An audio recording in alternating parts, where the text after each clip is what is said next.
don't feel light. You don't feel confident in doing anything that you got to do. You're not optimistic about anything. Those who have healthy self-esteem, they're optimistic. They know this world is full of all kind of bad. Take this coronavirus, for example. Everybody's using it, so I figure I use it too. But you you take this coronavirus, for example. We know this thing is out here. We know that there's going to be thousands and millions sick, but we also know that we serve a big God that can heal every living body. We serve a big God that can allow us to not lack for anything when we put our trust in Him. But when you have a person who lacks self-esteem, who lacks that self-control to believe God for what He can do for you, you'll see that person complaining, speaking negative. And we're seeing a lot of that now coming across social media. And one thing I was thinking when I was talking to my children, I said, this time down is going to expose those who are definitely lacking that self-esteem. Because you can hide behind your job and look good because of the title. But when you actually got to get home, and sit there with your loved ones and actually just sit there, it's going to expose who you really are.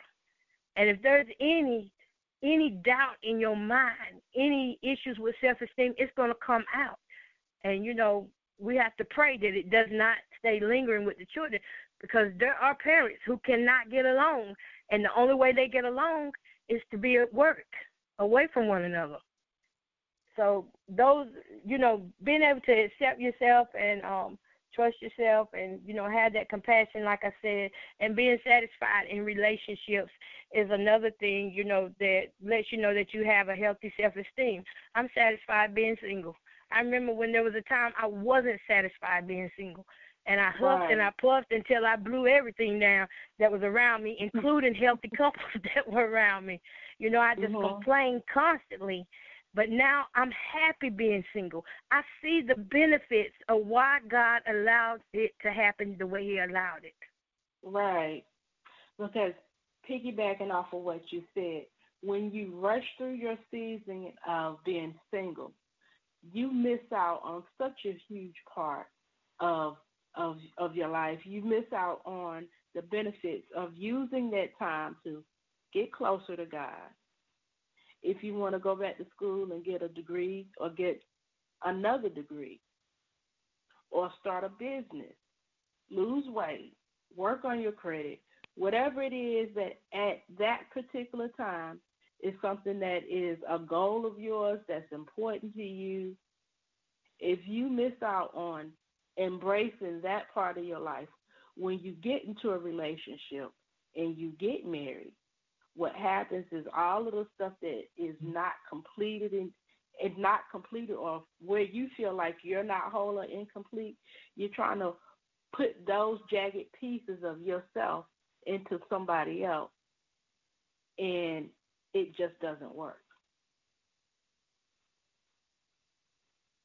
You end up making the other person and yourself miserable. Amen.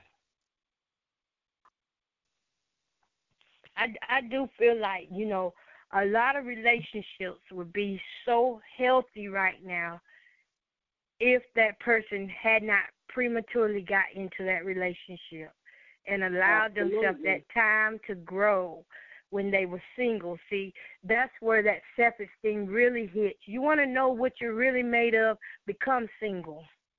Become single, and you will see what you're really made of. I remember when I first became single, I was like, what am I going to do with my life now? All my friends were actually his friends, and when he left, it was a custody battle. He took the friends with him. I didn't have any left. I looked around. I didn't have anybody, and I was like, all I got is my sisters. But they was in relationships, so they didn't have time to really mess around with me like that, But I found out that I had so many issues of codependency. I did not know how to do things on my own by myself.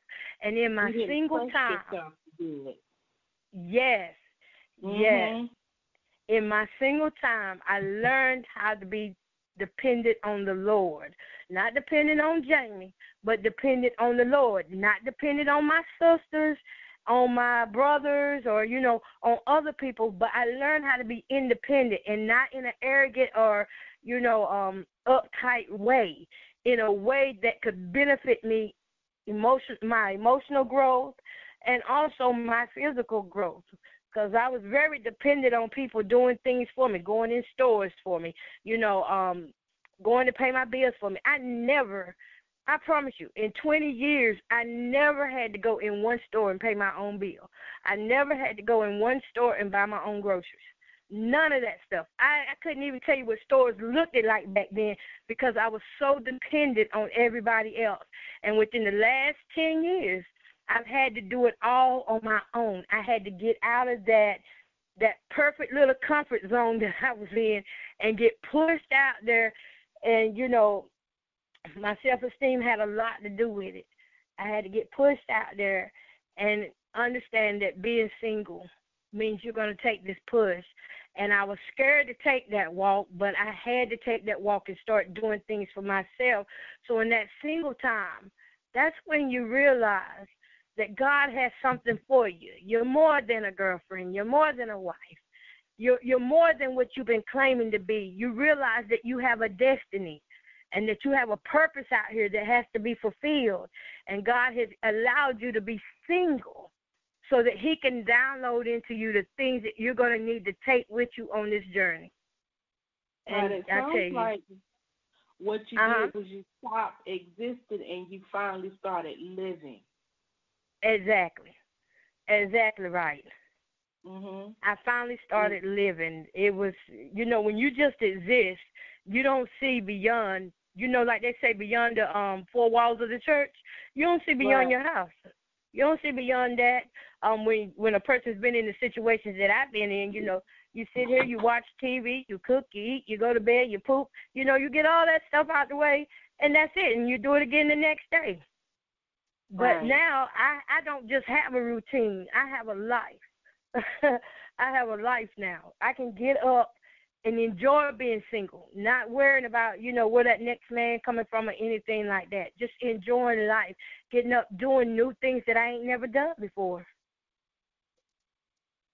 And that is such a beautiful thing. I know for me, one of the things that I was really happy about that I wouldn't have done a couple of years ago was my family decided that we wanted to have Thanksgiving at Myrtle Beach. And back when I was married, that was one of the places that I spent a lot of time with my husband, and he was the one that always drove. Not that I couldn't drive down there, it was just I wasn't comfortable because I had this thing about crowds and being in tight places because I had a 18-wheeler when I first got my driver's license come to pass me, and in the area that he passed me, the wind of him passing me got up under my car and tilted it. So wherever there were trucks, like I wouldn't drive on major highways. I'd leave extra early so I could do all back roads because wherever 18-wheeler was, I respected their space and I stayed out of it.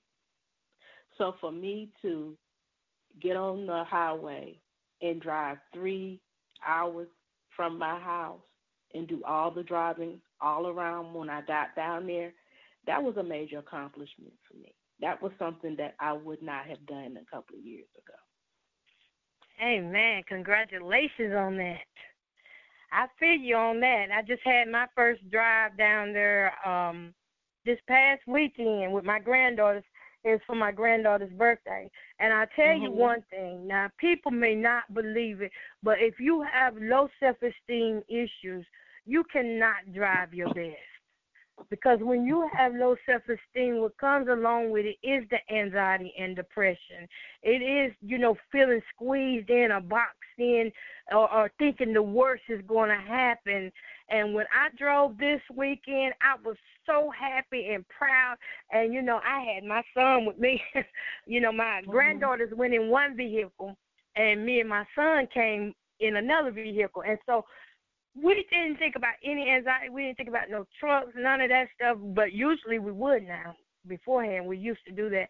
But this time was different because my self-esteem was better. I was in a better mental place, a mental space, that God had given me, that freedom, that liberation, that comes with that being single and taking time to learn yourself. You learn that you can do these things. And the whole trip was amazing. I was not afraid of nothing. I didn't have not one anxiety or panic attack. And I was so excited that me and my son, we just talked the whole way. And I was like, son, you ready to ride? Let's do this thing. And that's what we did. We did the thing. We had that confidence that we needed to get down there and back. And that's why it's so important for single ladies to realize, your singleness and single days are not a curse. It's not a curse. It's a blessing. If I had not been single, I never would have hit Myrtle Beach driving like that. But because I was single, I had that time on my hand to learn what I need to learn about myself, to learn, that, what are the chances of you getting in an accident? You probably won't even ever get in an accident. You just got to speak well of yourself, speak life to yourself, and continuously find things to do and get up on the people who know more than you to grow. Because being single is a blessing. It's a blessing. I often tell people what it is that you're dreaming or what it is that you want to do. Get close to the people who are actually in a position of where it is you want to be and watch what it is that they do. Talk to them about what it is that they did, how they got there, what it was that they would do differently.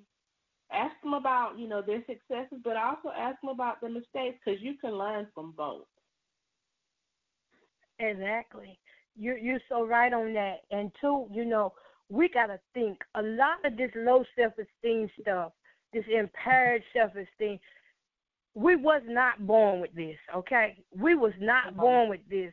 This is learned pattern behaviors that we picked up along the way in our journey. This is things that have stemmed, it's a root in us. It's a false belief. A lot of us hold them false beliefs and superstitions down to the core of our heart, and we have lived by it for years and years, generation to generation. And now when somebody comes and tell you, hey, you can live and be free and you don't have to worry about that, it seems strange. It's almost as if you done told them they about to die. They don't want to hear you say, no, it ain't no such thing as a superstition. If you speak that stuff on yourself, that's what you're going to get. They don't want to hear that these days. They want to believe in these superstitions, and these superstitions aren't true. They aren't true. It's a work of the enemy. It's a work of the devil to keep you in bondage, to keep you behind the wall, to keep you gated in, to keep you bound and shackled by your thoughts. You ain't never even seen that cat come back alive, but yet there you is going to say the cat got 9 lives. But they make more, well, there's more than one black cat born. You know what I'm saying? Right. So this gives us the opportunity to, get rid of some of them false beliefs and be deprogrammed by the word of God and the transforming and the renewing of our mind by not conforming to what we see in this world, but taking on and following Christ's steps and praying for God to order our steps, that we will be better, that we will walk with the esteem that we need. God gives you a daily portion. Ask him for it. If you feel yourself weak, ask for more. Amen. Amen. You actually covered just about everything that I had listed as far as what good self-esteem is. Some of the other things is don't take criticism personally. Take chances. Allow yourself to shine. Don't put up with abuse or mistreatment from others. Just love on yourself and continue to speak life over yourself. I have a friend that frequently when we talk, especially when we talk about money, She always says, I'm as poor as a church mouse. And then I tell her, I said, I'm not claiming that over my life. I don't care if I have one penny in my pocket